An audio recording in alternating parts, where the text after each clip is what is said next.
Heart to Hearties. I'm Dawn Bateman from North Carolina.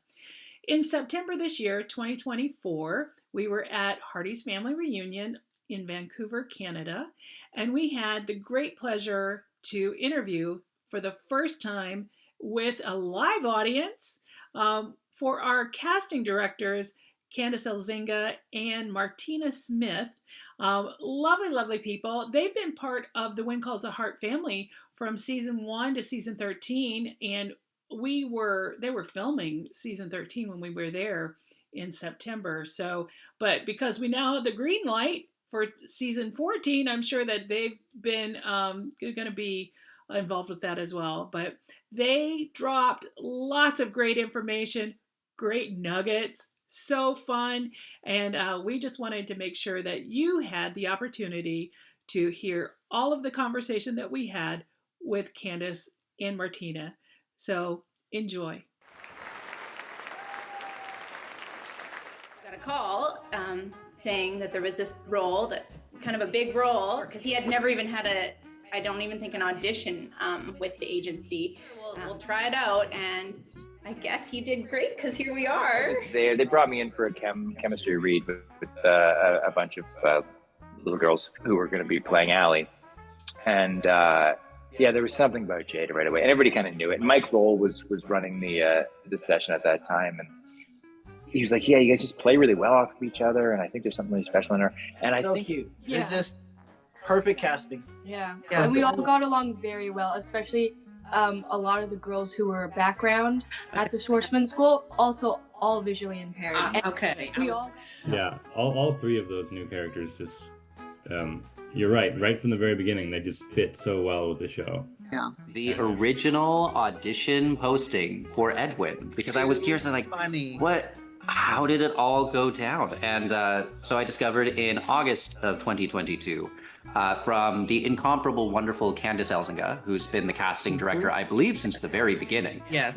They're so wonderful. And actually, I bumped into them at the wrap party, and they were just sharing how, especially with the kids who have come up on the show, that she's so invested in all the actors who come on and their journey and their arcs on the show as well. She's an incredible advocate for local actors.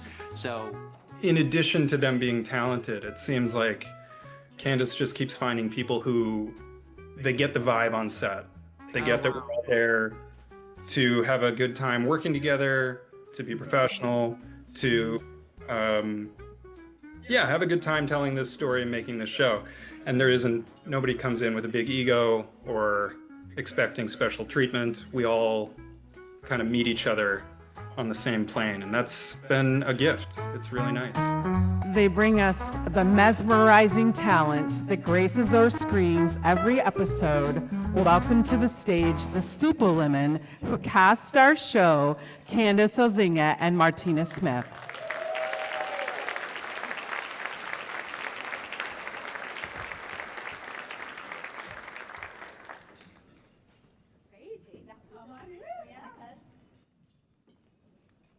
Well, that was a surprise. Is it on? I think it is. Oh, great. Okay. Wow. Really special. Very nice. Unlike actors, we're not very off book. We have our line. Yeah, we talked about even before coming in here that, you've been here from season 1 through 13. Mm-hmm. Yeah. Can you imagine? I mean, did you even think about that this is going to be a long-term assignment? No, but I do recall a conversation with Brad, and he says, we're going to do it for 10. We're going for 10. And I was like, we'll try. And here we are. We're going into block 5 of season 13. I just think about little Grayson Schumé, Emily. We cast her when she was 4, 5. Yeah, just little. Graduated. Yeah, it's crazy. That's great. So, we always talk to our Hearties to get some questions, and so we are going to do that today. So, let's see. Around the world, we have Sarah of Pennsylvania. Will you start us off for your question? Right in the middle of the stage. Heather Hood of Minneapolis and I were wondering if you could break down the process of casting a season typically work for both recurring and guest roles? Yes. So I'll dive in. You dive in. So, but you know what? But I have to do a shout out first, because when Christy was talking about the phenomenal Jeanette Oak, I wanted to say that I grew up in Lethbridge, Alberta. I was in southern Alberta for a big part of my life, and I had her book in my bookshelf. It looked at me every night. I read the book. I had no idea that this would be in my world still.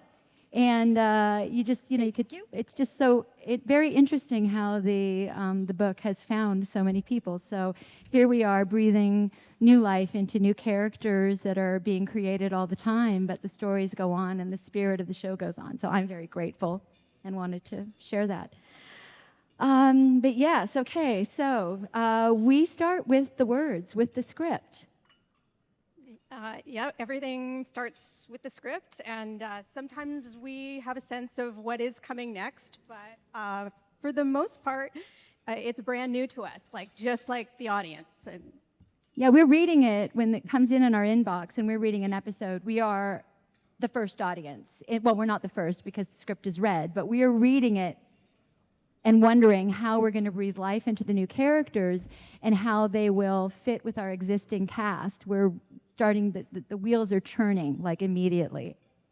Yeah, and but the actual process for finding a new cast member it's the same. It's pretty much the same for recurring roles or guest roles or even the 1 or 2 line parts. We start by writing a character description, suggesting an age and a few details about the character that we get from the script and about their journey.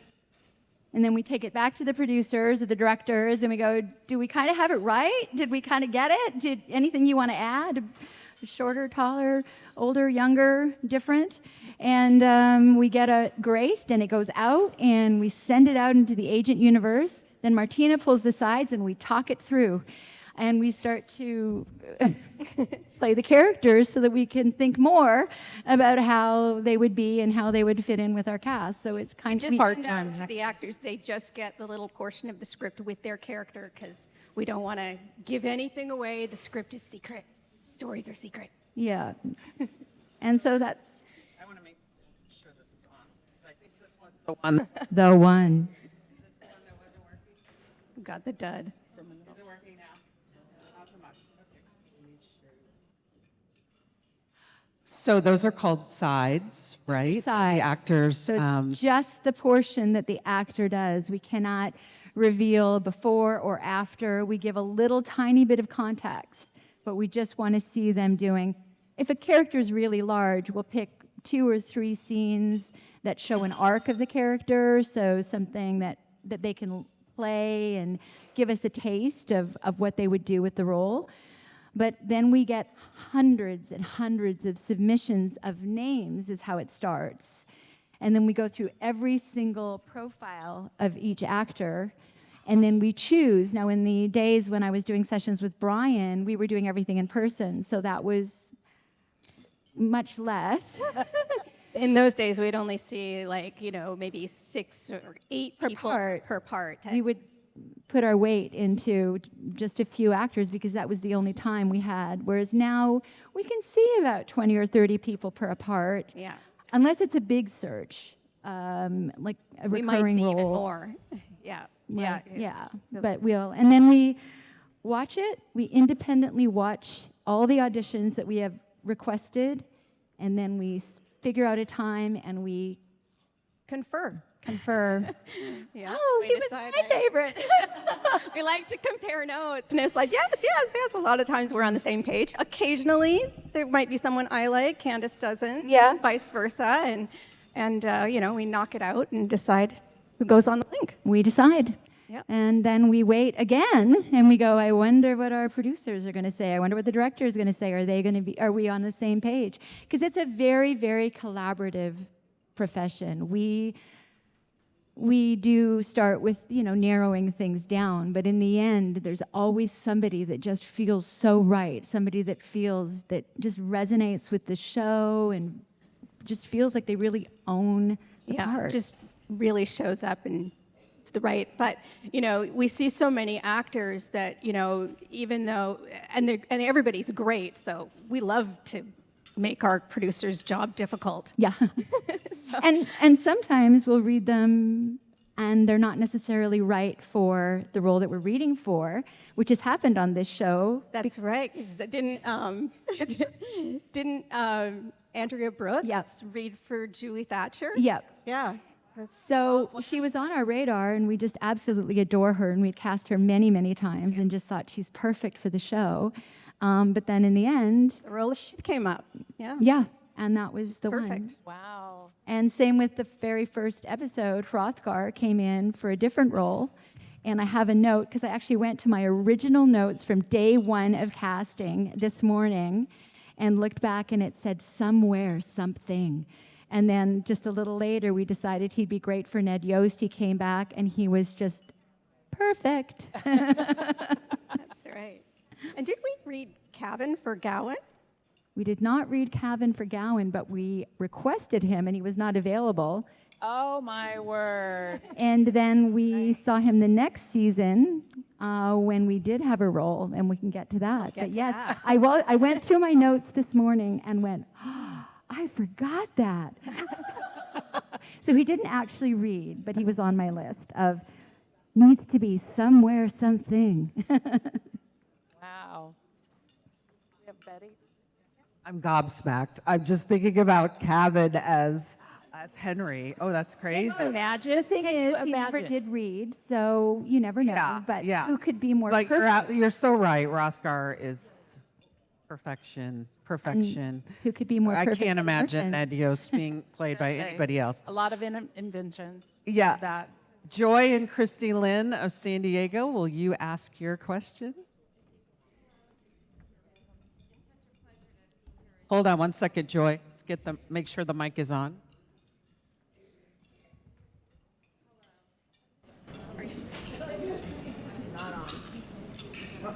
I take it. Yeah, that might. We'll share. Oh, we got a good one. Here. Well, hello for the third time. It's such a pleasure to be among all these Hearties and to meet you. So, and my daughter here is Christy Lynn, and we're asking a question on behalf of a friend of ours that couldn't make it last minute. So as you know, the industry has changed so much since when Calls the Heart has originally started that today many auditions are via self-tape. So our friend Gail Keiko of San Diego wonders, how much do you still get to interact with actors? And if you could cite a favorite encounter that you had with them in the room, as they say. Should I start? Well, I miss the old days. It was magic in our room. We had so many actors come through our doors, and we got, I guess it was fun because I often got to be Elizabeth, but sometimes I got to be Gowan or, every other role. So I got to read with so many wonderful and beautiful actors. So I do miss that time. But I think when I go back, I do remember, because we were just talking about it, when we did wait for Martin because he was on set, and when he came in and read for Gowan, and he wore his three-piece suit, and he was so dashing, and he was so noble and so commanding, and I remember reading off of him and just thinking, I'm pretty sure he's going to get the part. So that one Did he scare you out of your boots? Did he which? Did he scare you out of your boots? No, he was just very even. He had this kind of quiet command that I just didn't want to step out of line. Oh, my word. So he was one. Should I take the next one? I think Pascal was an absolute standout. I remember reading it on the page, and Rosemary described as, just like this force of nature who came in a red dress. And what would she describe how she came in? I just know how Pascal came in, and she came in a red shirt that was gorgeous, blouse, and her hair was in a top notch and a beautiful little silver pin that was absolutely divine. Of course. And she was Rosemary Laveau from the moment she walked in that room. And she could have knocked me over with a feather. She just was unbelievably perfect. She just owned it. And she was somebody who had not been available because as casting directors, we do work on other shows. So she was somebody that was on our radar that I knew was magical. And the fact that she came in and made that magic was just divine. Divine. I love that. And I would suspect that would be the course of the audition, because she is always in there and, flowery as a word. So, you guys, do you like Cadet Oliver at all? Yeah. So we have a question with Ruth Taylor from Mississippi, and she would love you to talk about finding the actor Jacob Schumé. And then he debuted in season 12? Yeah. Hardly ever. Yeah, beginning of last season. That was a big search. We looked for a lot of actors for the role of Oliver. We auditioned a lot of young guys, and the best boys, rose to the top. And it was at that time, I think, Candice, that we had our first in-person auditions post-COVID. Oh, yeah, really? Yeah. So there was callbacks, and then after that, there was another callback after that, chemistry read with Jada, and that's where the magic started to happen. Oh, I'll take it. Yeah, because it was actually very interesting because when we had narrowed it down to the larger group of, the hundreds that are suggested to the many that we read, to the ones that we sent to the producers and directors, and then the ones for the callback. But a lot of the young men that we brought into those first callback sessions had actually never done an in-person audition. Oh, wow. Or had not done one since they were, in their teenage years or when they were younger. So being in the room was this sort of like, oh my goodness, yes. What's happening? And I felt a little the same, but I was like, oh, I'm back. This is fabulous. And Jacob hadn't had a lot of experience, is that right? No, she was a pro. I remember. Not Jada, Jacob. Oh, Jacob. I thought you said Jada. No, Jada definitely. Well, we had met him, and he had auditioned for us a few times and was really good, but did not have lead experience yet. And then when we narrowed it down once again to the young boys that would read with Jada in the chemistry test, you just have no idea what's going to happen because they've already gone through so many checks and balances. They've taped again. Now they're in for a chemistry read, but it really, why chemistry reads are why they have chemistry reads. Right. They were so cute. This little scene that they were doing, washing the dishes, and Jacob could barely look up because Allie was right there. It was just absolutely magical. It was so sweet. Yeah. Like the sweetest. It was just, yeah. So I'm just so happy that, everything happens for a reason, and the chemistry. And it was the first time I think it was the first chemistry session we'd had actually since Jada read with Kevin. I think that was the last time I'd had it. So that's how long it had been to have a chemistry read. Oh, right. Wow. I want to go out to Betty King. Where's Betty? She also has a question about child actors. Virginia, and my question is about casting child actors. Tell us about how, for example, you cast the role of Goldie as she started as a baby on the show.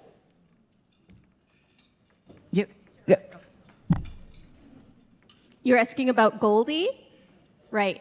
Well, babies and infants and toddlers usually get cast by extras casting because they don't have to learn any lines.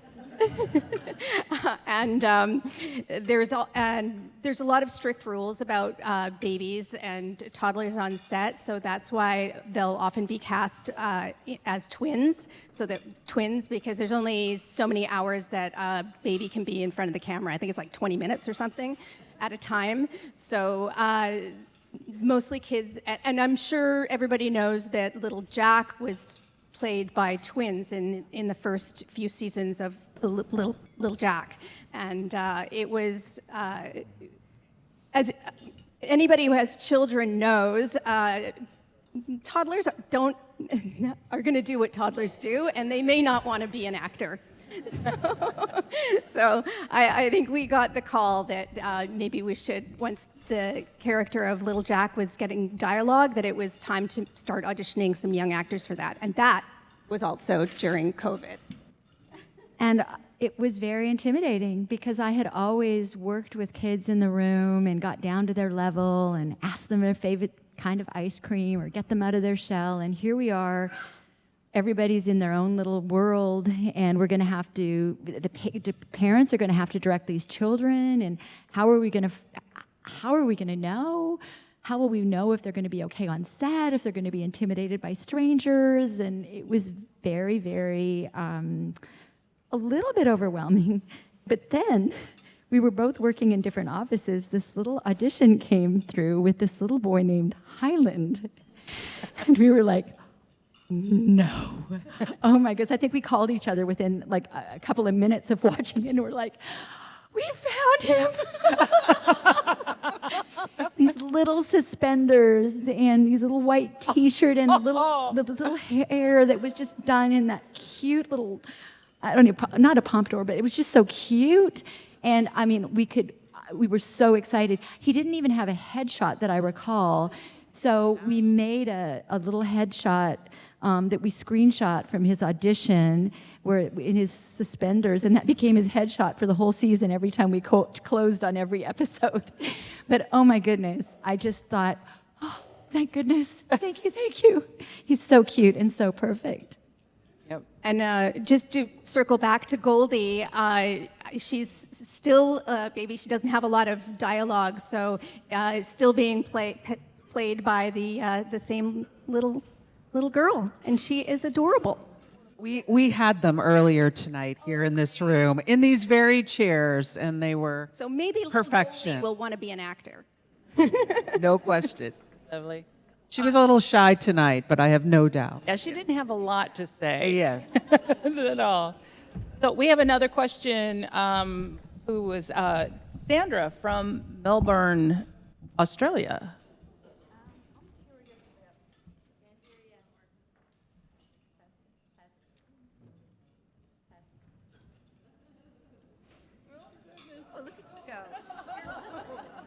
Go get her. Go get her. I'm curious about chemistry, not just chemistry reads, but the ways you envision screen partners working together and interacting. Can you share a couple of examples of times you felt you've captured lightning in a bottle with actors who truly have meshed? Oh, lightning in a bottle. Yeah, oh, lightning in a bottle, yes. Well, I think you should take the first one. Yeah, you take it. So you're talking about like chemistry, but not necessarily in a read. I was there at the chemistry reads for Chris and Miranda. That's our Edie. I think that was we read a lot of wonderful ladies for that part, and any one of them could have done that part excellently. But it was really in that chemistry read with Miranda and Chris, it was undeniable. Like they just crackled. So that was a moment I remember. And I don't, because I had to watch it on Zoom because I wasn't well that day, but I could see it on tape. That was the day you didn't want to miss. She called me right. No. No, but she called me right after. She goes, yeah, it's just they had such great chemistry. And I said, well, let's see what happens, because it was just sort of one of those, I felt like I was on the edge of my seat. But we were going to talk about a little different way that we thought there was lightning in a bottle.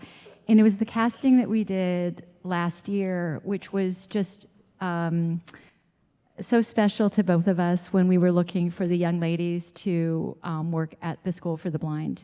Oh, yes. And that was a really, really, really special search. And Martina can tell you how it started. Well, it started off that for the first time ever, we got 0 submissions from the agent. No. Not a single submission. So I got on my computer and I started looking up, searching up the Canadian National Institute for the Blind. I was calling them every day, talking to a different person. They were all really nice, but I didn't seem to be getting anywhere. I was calling Blind Sports. I was reaching out, and I just was not getting anywhere. I finally went to social media, and I found on Facebook a woman named Amy who is actually an advocate for accessibility for people who are blind. And I told Candice, I think I found somebody who can help us. And I told her the name, and she goes, I know her.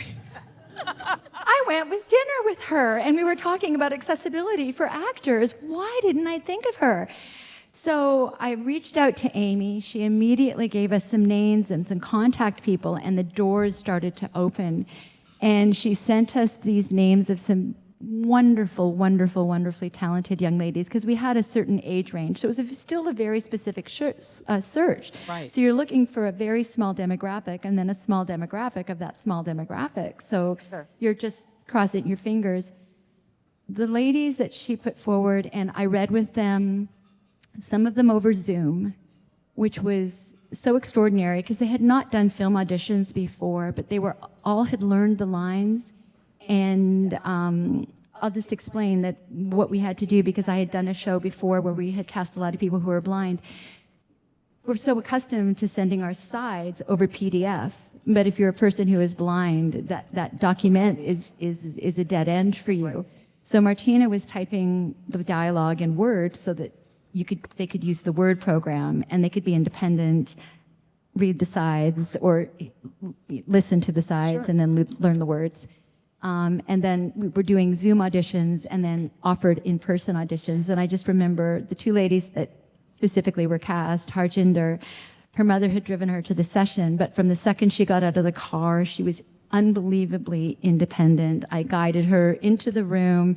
She asked all the right questions of where is this going to be? Where would this be? Where would this person be? And I explained, sort of the demographics of the room that we were in and where the camera was and who I was. Her audition was magic. And then the other young lady, Keisha, she was out of town, so we did a Zoom, and she was in her apartment, and she was like, is this going to be okay? And I said, is it possible? Because, of course, I still knew I needed to send something to the network. And if it wasn't lit properly, or if it wasn't the background, or anyways, she was such a pro, and I felt like I got gold. And then I realized there was an issue with my camera, and I had to reach her again, and she was at work again. And I'm like, can we please do it again? I am so sorry. It was totally my fault. This has never happened to me before, but I had an issue with camera. She goes, no problem. We tape her a little later, and both ladies were just stars on set. The director did a shout out just saying how they really were magical and wonderful. Remind us who the director was. Yeah. Was it Siobhan? Okay. That was such a rich conversation that we had. Such satisfying casting, and that was lightning in a bottle for us, because it just felt like the people who should have got the role, they really did shine. Well, even the production people were saying that, that kind of atmosphere with these actors that are, impaired, but they were so lovely. And even that, the conversation that we had with Viv, and they were like so extraordinary. So, and that their blocking was great. Of course, better than other actors, you know? Right. Because of course they're accustomed to they know the room and yeah, like in the actual audition to explain where, you know, your eye line would technically be or what we need from you so that the camera can capture you, and just the muscle memory and just the talent. Yeah, it was extraordinary. Just extraordinary talent. Really a special episode. Switching gears, Marissa Myrick Patek of Florida loves the villains on the show. She wonders if you enjoy seeing a sinister side of actors come out, and if you have a favorite villain that you've cast over the years. So I'll go first. I love a femme fatale. So I would have to say it's Jeanette Ocon. The lovely Cecilia Deacon, who we've had the pleasure of casting a few times, and she is just a stunner. She's also the sweetest person in the world, so that makes you feel safer. But I thought she just really captured the femme fatale, and she had, she was in a had between a rock and a hard place, so she had sort of a bad choice or a worse choice, and she had to make a choice. Right. We all loved to hate her. We really did love to hate her. Yeah. I just have to give a shout out to the original villain, Mr. Henry Gowan. Yes. Martin Cummins. Oh my goodness. I mean, even after his redemption, after the collapsed mine where he killed everybody's husband, he's redeemed. And then he swindles Jesse out of his land. What? And he's redeemed again. And now he's a gardener. And I just wonder if he's going to be able to stay on the straight and narrow path. Yep. Well, I'm looking forward to season 13 because I don't know what his journey will be, but I'm just excited about it because now it's like, okay, what do you need to do now? I mean, there has to be a story for him. So I'm looking forward to it for sure. I also want to do a shout out to Bernhardt Montague, because I have a soft spot for Benjamin Wilkinson and that character. Honestly, I just think, you just kind of love to hate him. But also he didn't cross the line fully. So he just he's like villain light. I don't know. I just loved his character and what Ben did with it. I think that the villains who are rounded out and relatable are the ones that are most impactful. And I don't want to give any spoilers or anything, but there's a villain in season 13 that just delighted us so much. Okay, I'm not going to say more, but we had no time at the time when we were casting that we were even going to see this other side. So that's all I'm going to say. We're on the edge of our seats. That's right. Wow. Suzanne Peoples of Nashville, where are you? There she is. One of the things we have experienced over the years is what truly good humans our actors are. We so often hear how genuinely kind and collaborative they are. Marianne Klein of Missouri asks, are there particular qualities or character traits you look for in actors you are going to cast in Hallmark productions or family shows like When Calls the Heart? It's such a good question because it's a chicken and the egg a little bit. But I do think that the show attracts a certain kind of actor. And so agents will suggest people, but if people know the show, there are people that resonate, I think, with our storytelling, or an old-fashioned quality or a kind of a genuine quality to this person. And we also, in our profession, meet a lot of people, and so where they might not be right for another show that we do, we kind of clock it and go, oh, but when that role comes along, we know who to call. Right?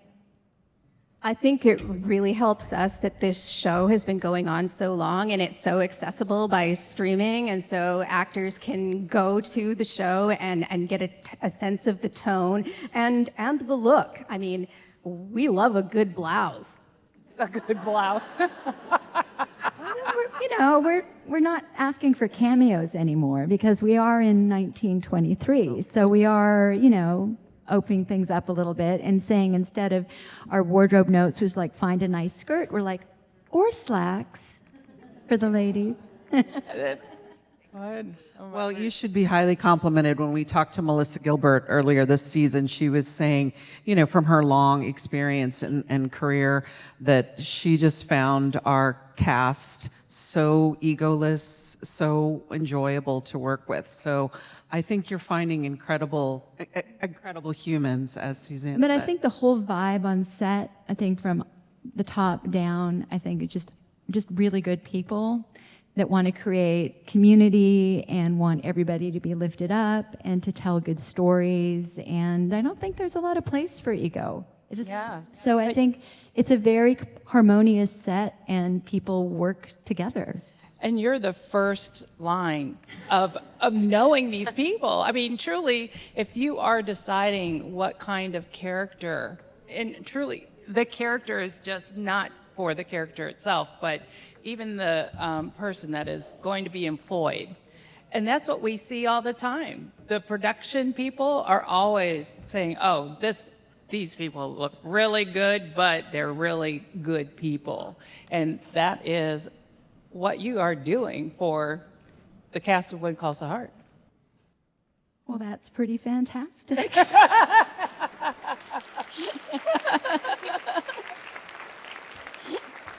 We're going to move to our rapid fire round.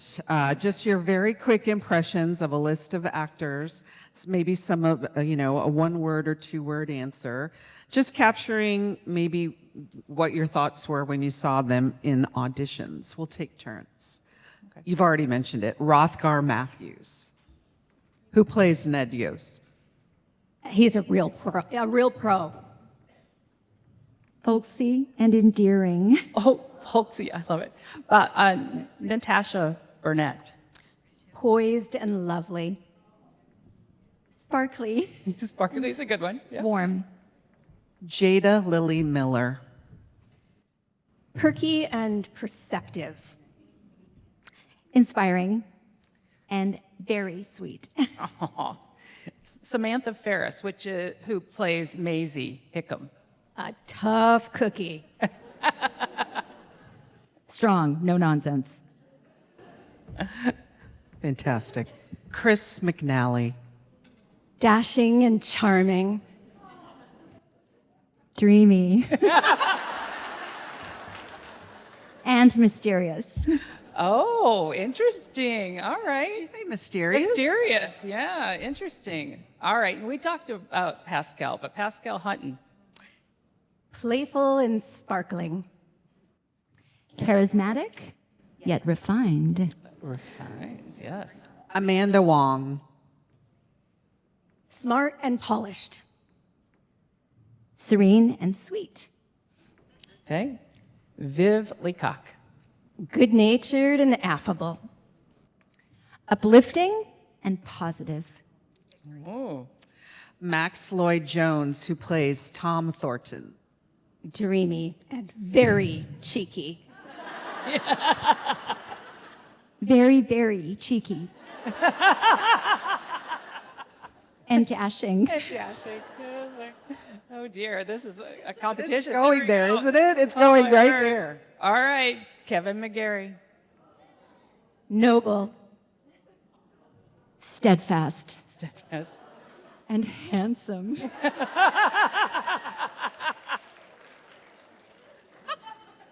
Miranda McDougal, who plays Edie. Witty and confident. Intelligent and graceful. Oh, those are nice. Goodness, I mean, like, well, that's really nice, though. I think there's so many characters that you've introduced to our Hearties family that we just appreciate your work, the things that you do tirelessly. We're talking about 13 seasons of finding new characters just to do the storylines. And so we are so thankful for you and your talent.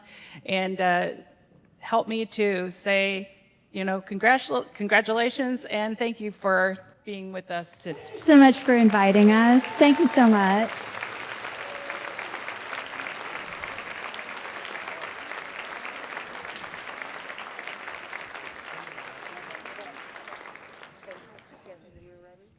Before we go, I want to call up Chelsea Freitas, who's one of our amazing, I think you're Gen Z. You might be millennial, but I think you're Gen Z. She's a millennial, okay. She just looks so young. But she wants to say a few words from her heart and from the hearts of all of our admins about you all. And then I'll come back up and finish up.